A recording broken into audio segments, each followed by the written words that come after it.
কাবা শরীফের দিকে লব্বাইক আল্লাহুম্মা লব্বাইক লব্বাইক লা শারীকা লাক লব্বাইক ইন্নাল হামদা ওয়ান নি'মাতা লাকা ওয়াল মুলকা লা শারীকা লাক, এই স্লোগান দিতে দিতে যেমন নাকি আল্লাহর দরবারে পৌঁছবে, আল্লাহর কাছে নিজের প্রার্থনা পৌঁছে দিবে, অ্যাপ্লিকেশন পৌঁছে দিবে। ওরে দুনিয়ার উম্মতেরা বান্দারা শোনো, তোমরাও যে যেখানে থাকবে এই হজের মাসগুলাতে তাদের মতো তোমরা আমি আল্লাহকে জিকির করো, আমি আল্লাহর স্মরণ করো, আমি আল্লাহর বিধানগুলোকে পালন করে আমল করো, তোমরা তাদের মতো আমি আল্লাহর নিয়ারেস্ট হওয়ার জন্য চেষ্টা করো।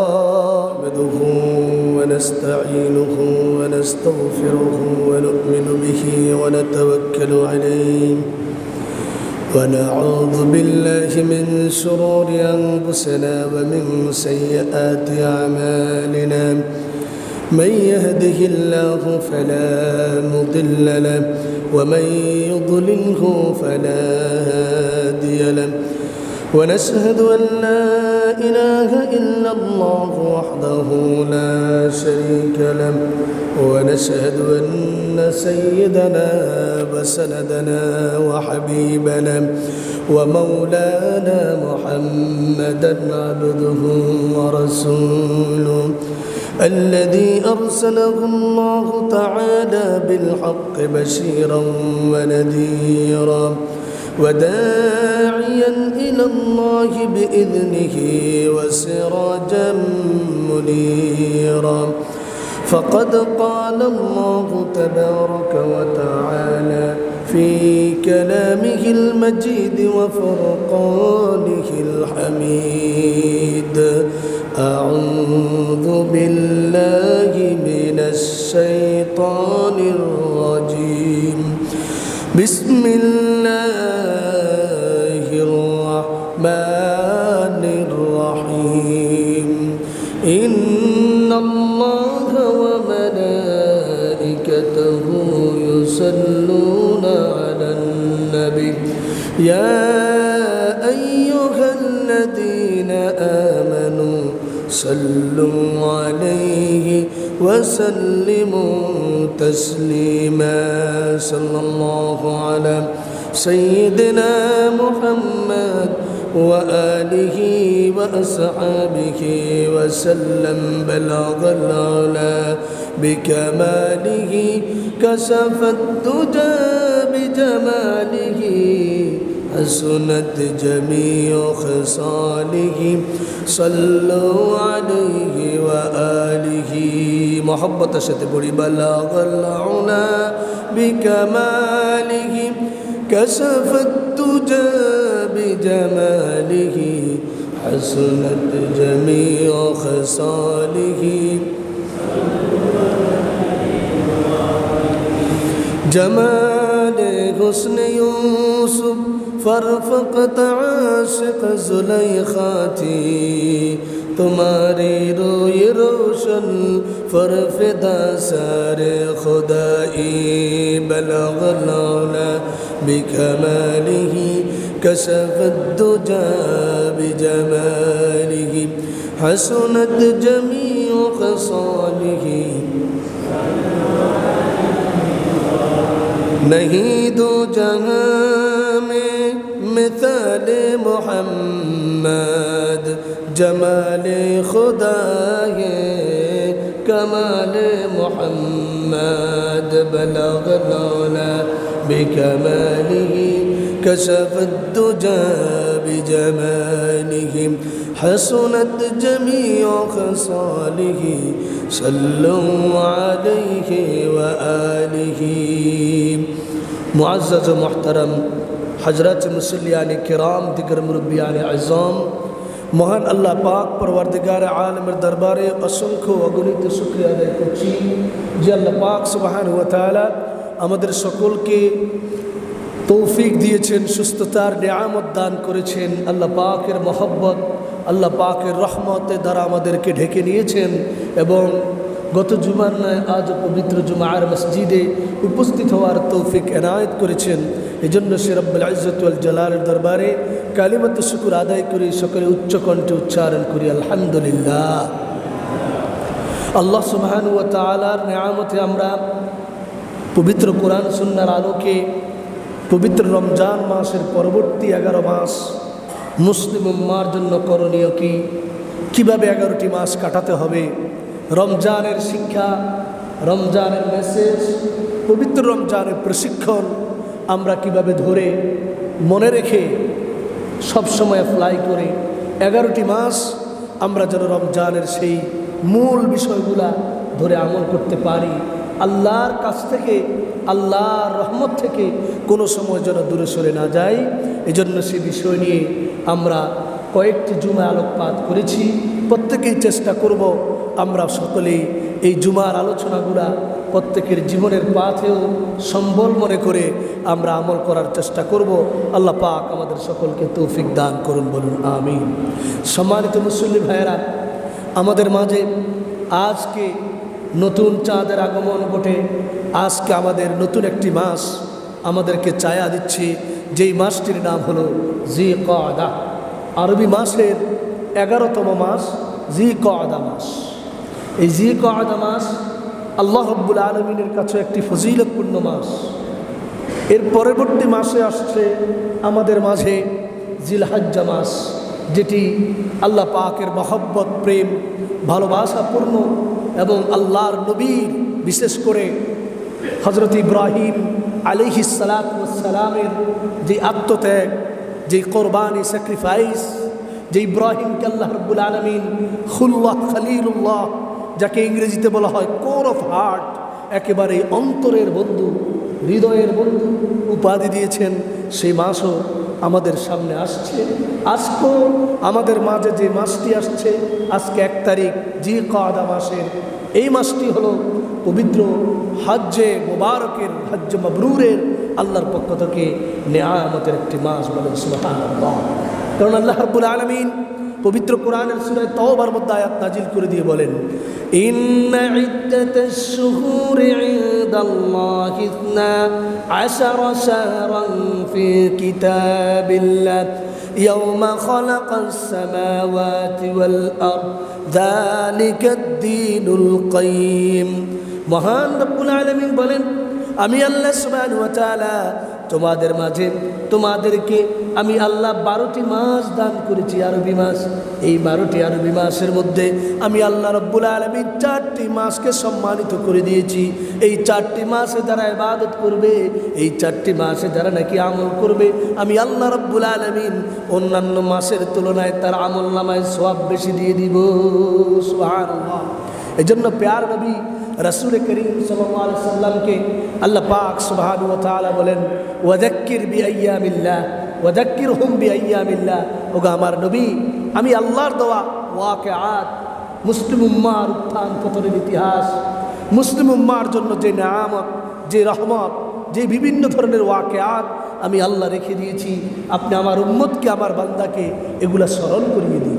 আল্লাহ আমার রসুলকে বলতেছেন, এগুলো স্মরণ করে দিন, যেন তারা এই ওয়াকিআতগুলো শুনে, এই ঘটনাগুলো শুনে, রসুলের, নবীদের, আম্বিয়া একরামদের এই যে স্যাক্রিফাইসের কথা যেন তারা শুনে আমি আল্লাহর প্রতি নিজের জীবনকে, নিজের মালকে, নিজের জানকে স্যাক্রিফাইস করতে পারে।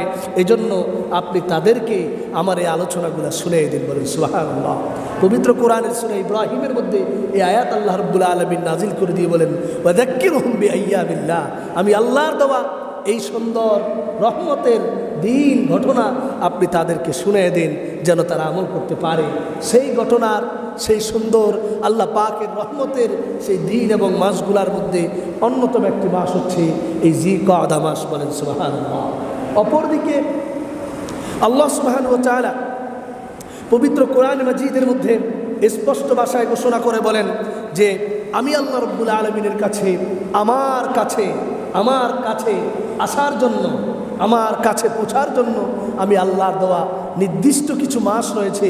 তন্মধ্যে যেমন রমজান রয়েছে, তেমনিভাবে আমি আল্লাহর দেওয়া হজের প্রসিদ্ধ কিছু মাস রয়েছে, বলেন সুবহানাল্লাহ।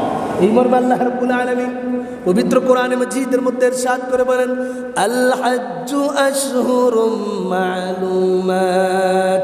আল্লাহ রাব্বুল আলামিন বলেন, ওরে আমার বান্দারা, আমি আল্লাহ রাব্বুল আলামিনের কাছে প্রসিদ্ধ কিছু হজের মাস রয়েছে, নির্ধারিত কিছু হজের মাস রয়েছে।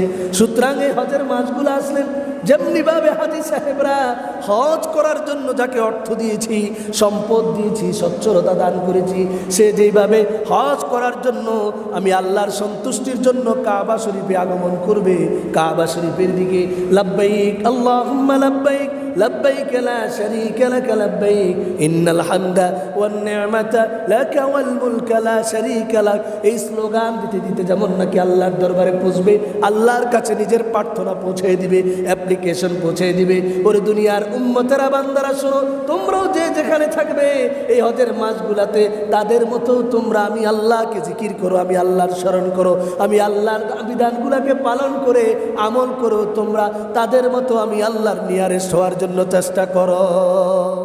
ঘোষণা করতেছেন কি আল্লাহ। এই কথাই আল্লাহ রাব্বুল আলামিন বলেন আল হাজ্জু আশহুরুম মা'লুমাত। পবিত্র কোরআনের সূরা বাকারার 197 নম্বর আয়াতে আল্লাহ রাব্বুল আলামিন ঘোষণা করে বলেন হজের নির্দিষ্ট কিছু মাস আল্লাহ পাকের কাছে রয়েছে।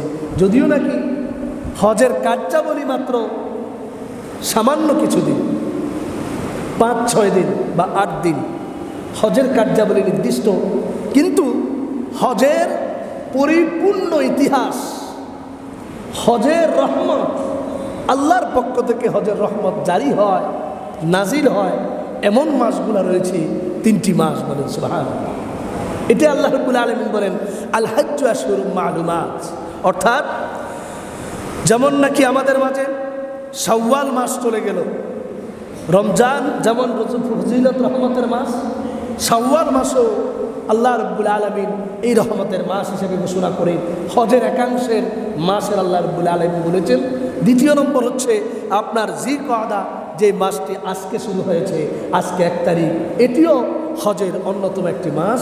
তৃতীয় হচ্ছে জিলহজ, অর্থাৎ জিলহজের 10 তারিখ পর্যন্ত যেটি হজের কর্মসূচি আমাদের গোটা বিশ্বে মুমিন মুসলমানের জন্য কর্মসূচি পালন করা হয়, সেটিও হজের গুরুত্বপূর্ণ একটি দিন এবং মাস।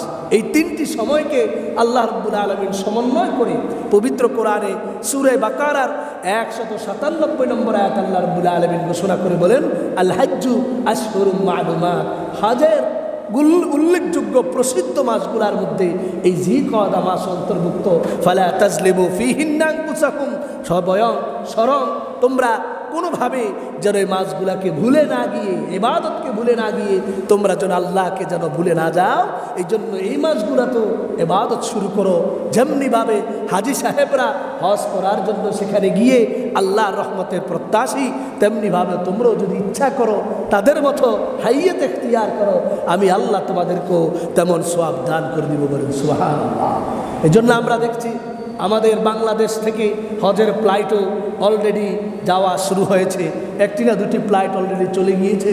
এর মাধ্যমে তারা সেখানে গিয়ে কাবা শরীফকে সামনে রেখে হজের এহরাম পরে আল্লাহর কাছে নিজেকে সঁপে দিয়ে তারা একটা স্লোগান, একটি কালিমা, একটি বাক্য যারা মুখে উচ্চারণ করে লাব্বাইক আল্লাহুম্মা লাব্বাইক লাব্বাইকা লা শারীকা লাকা লাব্বাইক ইন্নাল হামদা ওয়ান নি'মাতা লাকা ওয়াল মুলকা লা শারীকা লাক, যে হাজির রব্বুল আলামিন আমি উপস্থিত হয়েছি, আমি আপনার মাঝে আমার সব ছেড়ে দিয়ে আমার আত্মীয় স্বজন, আমার রাজ্য রাজনীতি, আমার অর্থনীতি, আমার সমাজনীতি, আমার সকল ধরনের যে অধিকার ছিল, যে রাইটস ছিল, আমার যেই বিভিন্ন ধরনের রাজত্ব ছিল, আমার সব কিছু ছেড়ে দিয়ে এতিমের মতো, অসহায়ের মতো, আখেরাতের সফরের মতো সব ছেড়ে দিয়ে, পরিবার পরিজন ছেড়ে দিয়ে তোমার দরবারে একা হয়ে আমি উপস্থিত হয়েছি। মাওলা, তুমি আমাকে দেখো, আমার কিছুই নেই, আমার গায়ের মধ্যে সিল্কের জামা নেই, স্বর্ণের কোনো মাত্র লেশ মাত্র নেই, আমি মাত্র 2টি পোশাকে তোমার দরবারে উপস্থিত হয়েছি। এক কথায় পাগল হয়ে উপস্থিত হয়েছি, উম্মাদ হয়ে উপস্থিত হয়েছি, অন্য কোনো কিছুর আশায় নয়, তোমার রহমতের আশায়, তোমার মাগফিরাতের আশায়, তোমার জাহান্নাম থেকে মুক্তির আশায়, তোমার রহমত পেয়ে যেন আমি আমার সব গুনাহগুলোকে মাফ করায় নিতে পারি। একই কালিমা, একই বাক্য সারা পৃথিবীর সকল মানুষের মুখে আজ উচ্চারিত হচ্ছে। বলেন সুবহানাল্লাহ। কোথায় শ্বেতাঙ্গ, কোথায় কৃষ্ণাঙ্গ, কোথায় ধনী, কোথায় গরিব, কোথায় রাজা আর কোথায় প্রজা, সকলেই এক সপেতে দাঁড়িয়ে কবি ইকবালের মতো আমিও মুখ উচ্চারণ করি, একই সব মে খাড়ে হোগি ये महमूद आयाज, एक ही सब में खड़े होगी ये महमूद आयाज, न कोई बंदा रहा और न कोई बंदा नवाज, न कोई बंदा रहा और न कोई बंदा नवाज, एक सपेते भुक्त হতো গজনবী মাহমুদ আয়াজ, ফরক নাহি থাকতো সেটা মনিব কিংবা বন্দা নওয়াজ।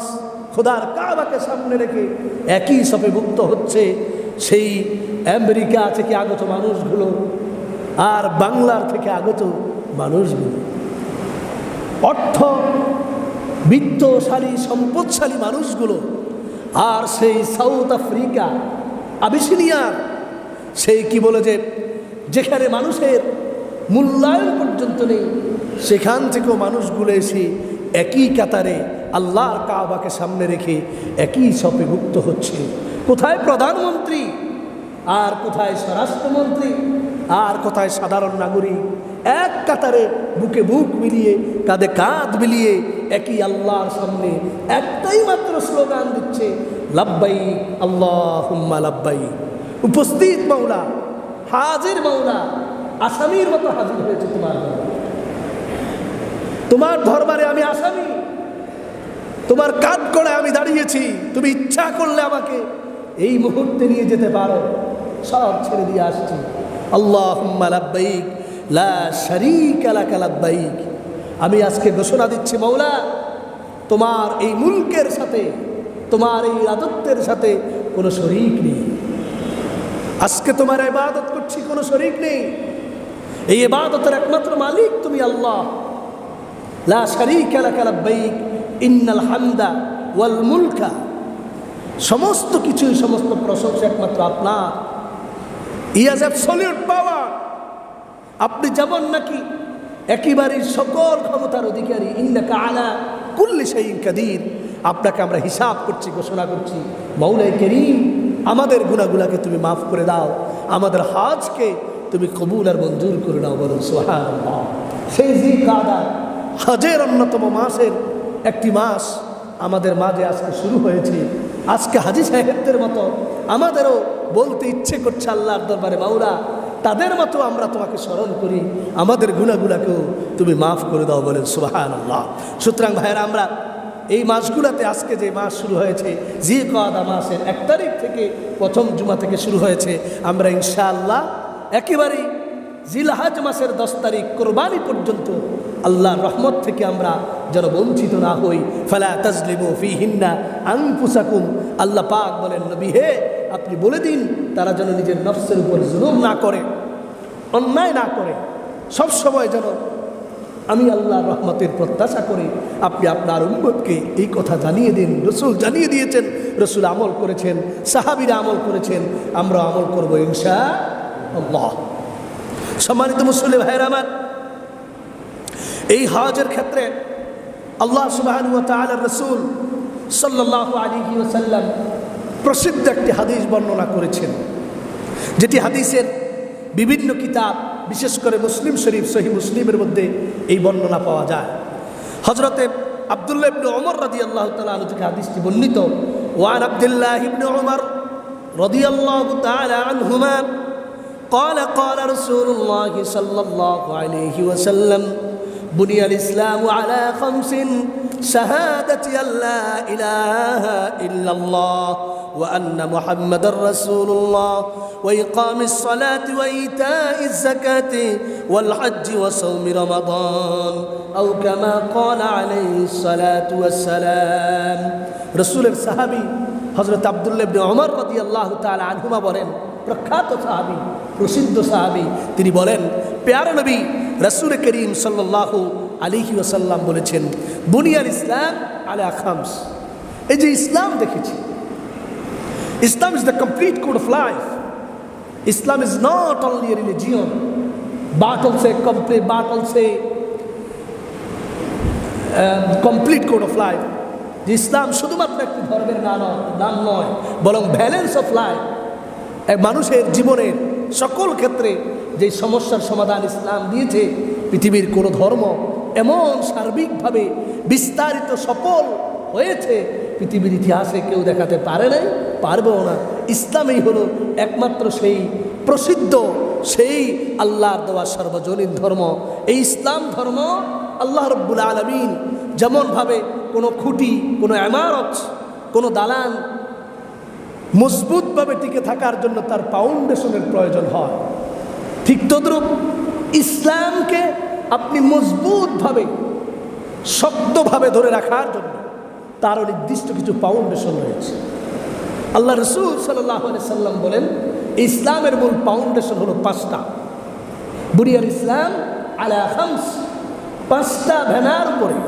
আপনি একটি বিল্ডিং করেছেন, নিচে ফাউন্ডেশন ফাইলিং করে, বিভিন্ন ধরনের কারিশমা করে, তারপরে 10 তলা 5 তলা ভবন করবেন। এই ফাউন্ডেশন যদি আপনার করা না হয়, সয়েল টেস্ট না করে, আপনার ফাউন্ডেশন না করে আপনি যদি বিল্ডিং নির্মাণ করেন, তাহলে সেই বিল্ডিং হবে না, এটা মরণ পাঁচ হবে। আশ্রয়ের জায়গা তো দূরের কথা, মরণ পাঁচ ছাড়া আর কিছুই নয়। ঠিক তদ্রূপ ইসলাম নামক ধর্ম টিকে আছে। ইসলামের উপরে চলার জন্য আপনার যে ভিত্তিগুলো দরকার রয়েছে, সেই ভিত্তি হলো 5টি। রাসূল করিম সাল্লাল্লাহু আলাইহি সাল্লাম তার জবানে মুবারকের মধ্যে এই কথাটি উচ্চারণ করেছেন, বুনিয়াল ইসলামু আলা খামস, শাহাদাতি আল্লা ইলাহা ইল্লাল্লাহ ওয়া আন্না মুহাম্মাদুর রাসূলুল্লাহ। 1 নম্বর হচ্ছে আল্লাহ পাকের সাক্ষ্য দেওয়া যে আল্লাহ ছাড়া পৃথিবীর মধ্যে আর কোনো ইলাহ নেই, মহান রব্বুল আলামিন ছাড়া এই পৃথিবীর মধ্যে কোনো প্রভু নেই, এই পৃথিবীর মধ্যে কোনো ক্ষমতাধর নেই। একমাত্র ক্ষমতাশীল, একমাত্র ক্ষমতাধর, ইনিল হুকমু ইল্লা লিল্লাহ, শুধুমাত্র আল্লাহই হলেন হি হ্যাজ অ্যাবসলিউট পাওয়ার। সে আল্লাহ রাব্বুল আলামিন একমাত্র মহান ক্ষমতাধর।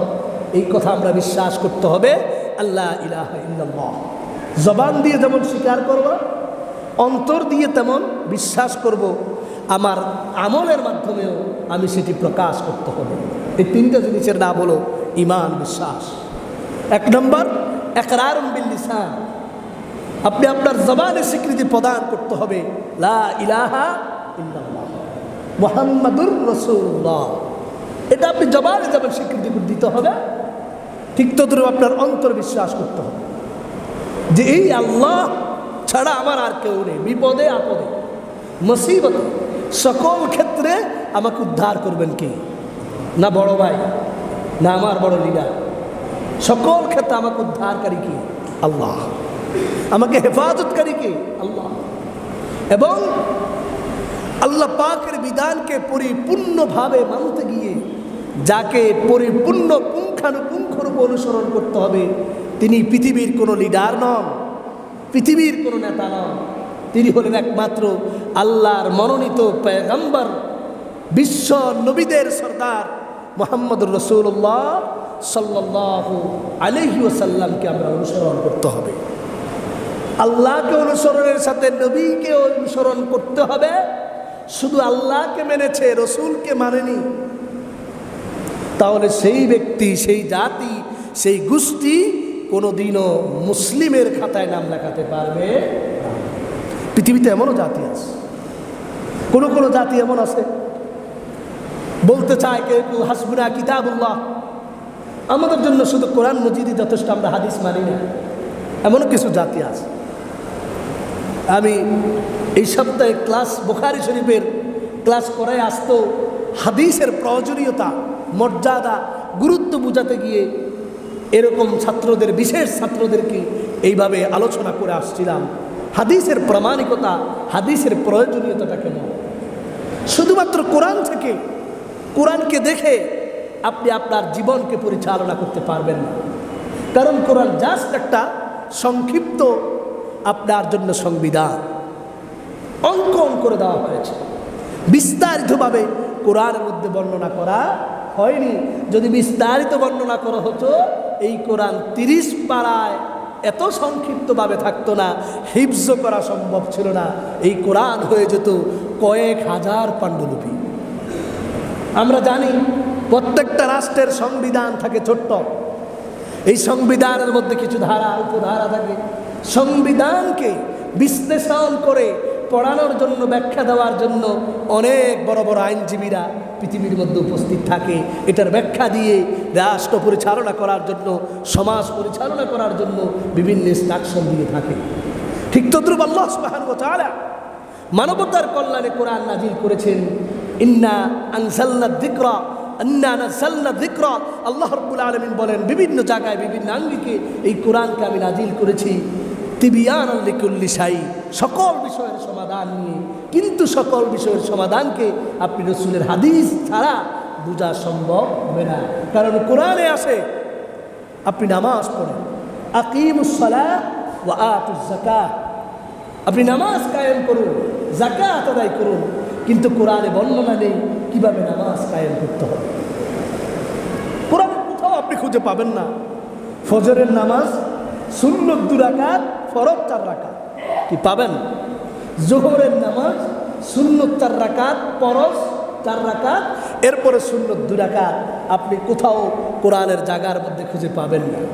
কোরআনের মধ্যে আল্লাহ রাব্বুল আলামিন প্রায় 82টি জায়গার মধ্যে নামাজের কথা যেখানে বলেছেন, শুধুমাত্র জেনারেলি আল্লাহ রাব্বুল আলামিন বলেছেন নামাজ কায়েম করো, নামাজ পড়ো।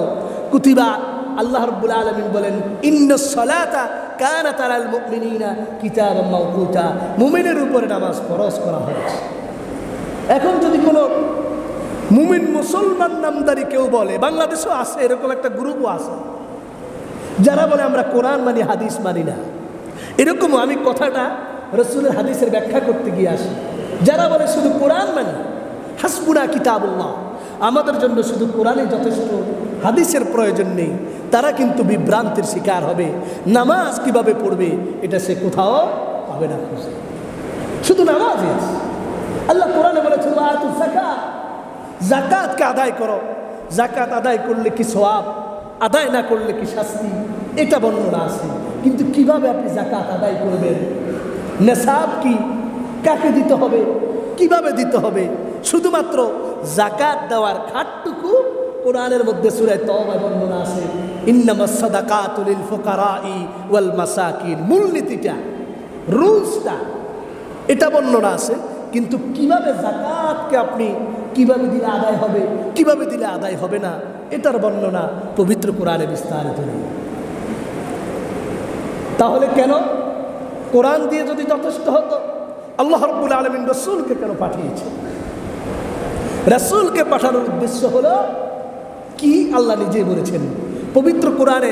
আল্লাহ রাব্বুল আলামিন এই মর্মে আয়াত নাজিল করে দিয়ে বলেন লাকাদ মান্নাল্লাহু আলাল মুমিনিনা ইয বা'আথা ফীহিম রাসূলাম মিন আনফুসিহিম ইয়াতলু আলাইহিম আয়াতিহি ওয়া ইউযাক্কিহিম ওয়া ইউআল্লিমুহুমুল কিতাবা ওয়াল হিকমাহ ওয়া ইন কানু মিন ক্বাবলু লাফী দালালিম মুবিন।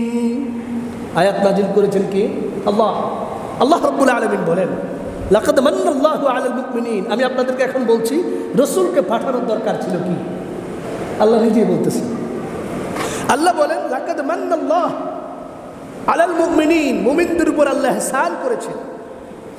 ইয বা'আথা ফীহিম রাসূলা, এই মুমিনদের কাছে আল্লাহ পাক নবী পাঠিয়েছেন। রাসূল পাঠিয়ে তার 4টা দায়িত্ব দিয়েছেন। রাসূলের দায়িত্ব কয়টা দিয়েছেন? 4টা। 1 নম্বর ইয়াতলু আলাইহিম আয়াতি, রাসূল করিম সাল্লাল্লাহু আলাইহি ওয়াসাল্লাম মুমিন মুসলমানকে আল্লাহ পাকের এই আয়াতগুলোকে শিক্ষা দিবেন, কোরআনের আয়াত শিক্ষা দিবেন। নাম্বার 2 ওয়া ইউযাক্কিহিম, এই কোরআন দ্বারা মানুষকে পবিত্র বানায় দিবেন। কোথায় অন্ধকার আছে রাসূল করিম সাল্লাল্লাহু আলাইহি সাল্লাম সুন্দর করে ধরে ধরে কোরআনকে আলোকবর্তিকা মেনে নিয়ে চিরাগ এবং বাতি হিসাবে আল্লাহ রাব্বুল আলামিন রাসূলকে পাঠিয়ে কোথায় অন্ধকার আছে অন্ধকারগুলোকে দূর করে দিবেন। নাম্বার 2 3 ওয়া ইউআল্লিমুহুমুল কিতাবা, আল্লাহ রাব্বুল আলামিনের কোরআনকে শিক্ষা দিবেন, কোরআনের যাবতীয় বিধান শিক্ষা দিবেন। ওয়াল হিকমা, যেখানে যেই বিধান দরকার সেখানে সেই বিধান রাসূল করিম সাল্লাল্লাহু আলাইহি ওয়াসাল্লাম শিক্ষা দিবেন।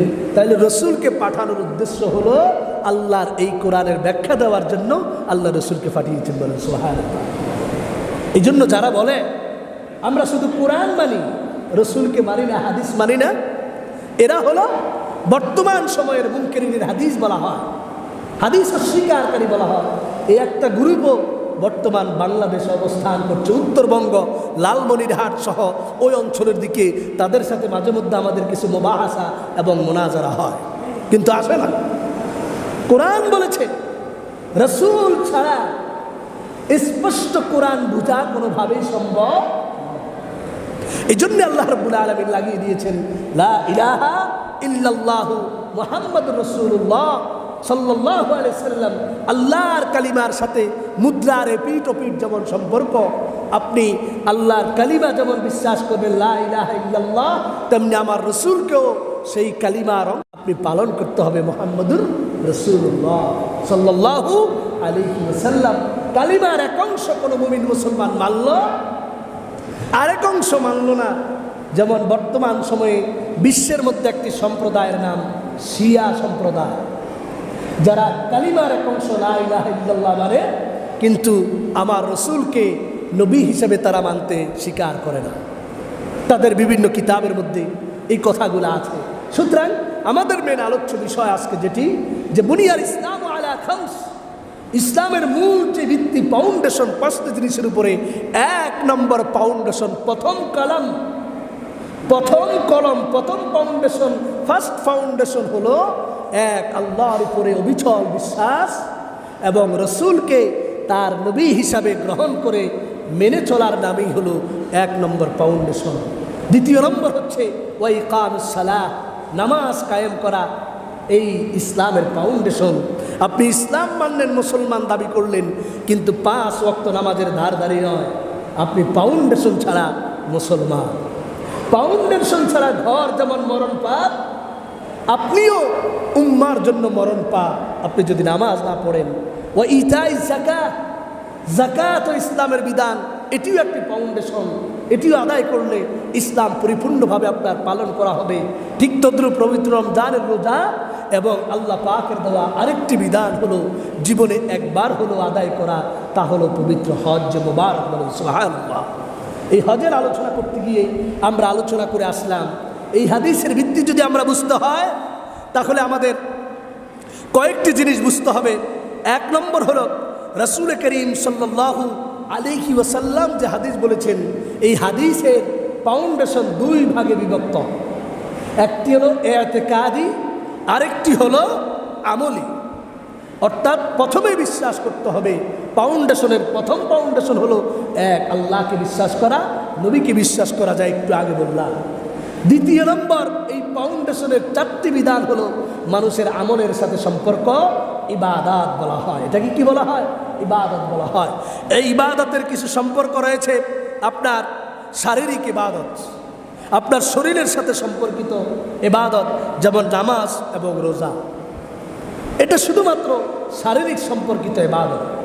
এখানে গরিব ধনী, দুঃখী অসহায় অসচ্ছল কোনো কিছু বাদ নেই। মোট কথা, একজন মানুষ প্রাপ্তবয়স্ক হওয়ার পর থেকে নিয়ে মৃত্যু পর্যন্ত, ওয়াবুদ রাব্বাকা হাত্তা ইয়াতিয়াকাল ইয়াকিন, মৃত্যু পর্যন্ত যে ইবাদত করতে হবে, নামাজ এবং রোজা, এটা সকলের জন্যই ফরজ। নারী পুরুষ সকলের জন্য কি এটা ফরজ। এটা হলো শারীরিক ইবাদত। এখানে ধনী গরিব সবাই সমান। দ্বিতীয় নম্বর হলো মানুষের অর্থনৈতিক জীবনের সাথে সম্পর্কিত আর্থিক ইবাদত। এটি হলো শুধুমাত্র যাকাত। যাকাত হলো যাদেরকে আল্লাহ অর্থ সম্পদ দান করেছেন তাদের জন্য যাকাত দেওয়া ফরজ। যারা গরিব তাদের জন্য যাকাত দেওয়া কি নয়? ফরজ নয়। তাহলে এই ইবাদতের সম্পর্ক শুধুমাত্র অর্থের সাথে। 3 নম্বর, ইবাদত হলো শরীর এবং অর্থ উভয়ের সমন্বিত ইবাদত, যেখানে শরীরেরও শারীরিক কসরত আছে, অর্থেরও খরচ আছে। আপনি অর্থ ছাড়া এই ইবাদত করতে পারবেন না, আবার শরীর ছাড়াও আপনি সুস্থতা ছাড়াও এই ইবাদত করতে পারবেন না। দুইটার সমন্বয় ইবাদত, এটাকে বলা হয় ইসলামী শরীয়তের পরিভাষায় হজ, বলেন সুবহানাল্লাহ। এটাই আল্লাহ রাব্বুল আলামিন পবিত্র কোরআনের মধ্যে বলেছেন, ওয়ালিল্লাহি আলান নাসি হিজ্জুল বাইতি মান ইসতাতা ইলাইহি সাবিলা।